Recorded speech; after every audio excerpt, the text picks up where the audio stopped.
আসসালামু আলাইকুম।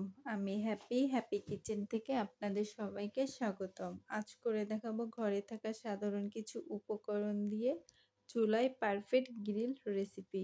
এখানে আমি ২ টা লেগ পিস নিয়েছি মুরগির, ভালো করে কেটে নিয়েছি। ভিনেগার আর পানি দিয়ে ০.৫ ঘন্টার জন্য এটাকে রেস্টে রাখবো যাতে মুরগির গায়ে যে গন্ধ সেটা দূর হয়ে যায়। এখন ওই মশলাটা তৈরি করব, যার জন্য আমি ৪ চামচ টক দই নিয়েছি।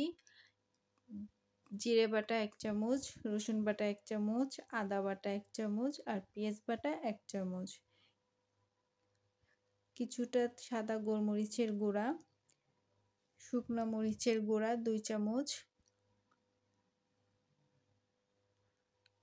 ধনিয়া গুঁড়া ১ চামচ, ভাজা গরম মসলা গুঁড়া ভাজা ১/২ চামচ, ১ চামচের মতো লেবুর রস। এটাকে ভালো করে মাখিয়ে এখন চিকেনটা দিয়ে চিকেনের গায়ে মশলাটা ভালো করে মাখিয়ে দেব। কাটার জায়গা দিয়ে ভালো করে ঢুকিয়ে দেব যাতে মশলা চিকেনের ভিতরে ঢোকে।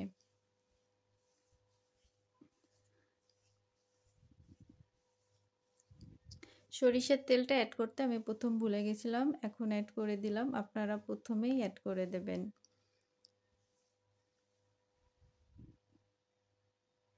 এবার এটাকে ৬ থেকে ৭ ঘন্টার জন্য নরমাল ফ্রিজে রেখে দেবো। আপনাদের হাতে সময় না থাকলে ১ ঘন্টা রাখলেও হবে।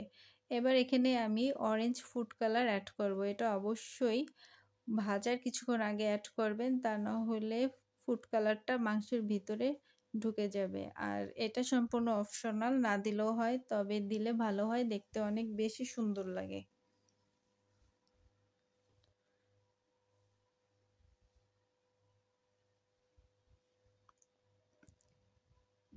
তো দুঃখিত, আসলে চিকেনটা যখন আমি ফ্রাই প্যানে দিয়েছিলাম তখনের ভিডিওটা কোনো না কোনোভাবে ডিলিট হয়ে গেছে। প্রথমে পাত্রটা দিয়ে পাত্রটা গরম হওয়ার পর ৪ চামচ সাদা তেল আর ১ চামচ ঘি দিয়ে তারপরে আমি চিকেনটা দিয়েছিলাম। আর চিকেনটা দেওয়ার পর ৫ মিনিট হাই হিটে রেখে উল্টে দিয়ে তারপরে আরও ৫ মিনিট হাই হিটে জাল দেবেন। তারপরে জালটা একটু কমিয়ে দেবেন।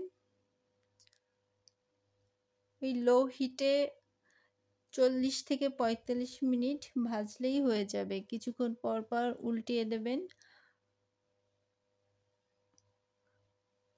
আর একটি তুলির সাহায্যে পাশে থাকা তেলগুলো বারবার তুলে চিকেনের গায়ে লাগিয়ে দেবেন। এতে করে চিকেনের উপরটা ভালো হয়, কিসমি একটা ভাব আসে আর উপরটা সফট থাকে। এজন্য যখন তেলটা পাশে চলে যাবে তখন বারবার আপনারা তুলি দিয়ে তেলটা নিয়ে চিকেনের গায়ে মাখিয়ে দেবেন।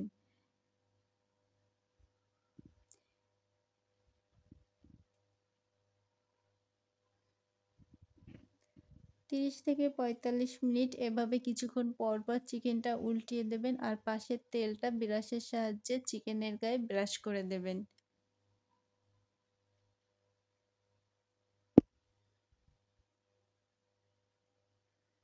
কাজটা অবশ্যই ধৈর্য সহকারে করতে হবে, কারণ হাই হিটে দিলে আপনার উপরে পুড়ে যাবে আর ভিতরে কাঁচা থাকবে, যার জন্য লো হিটে সময় নিয়ে করতে হবে। তো দেখুন আমার চিকেনটা হয়ে গেছে, দেখতেও কতটা সুন্দর হয়েছে।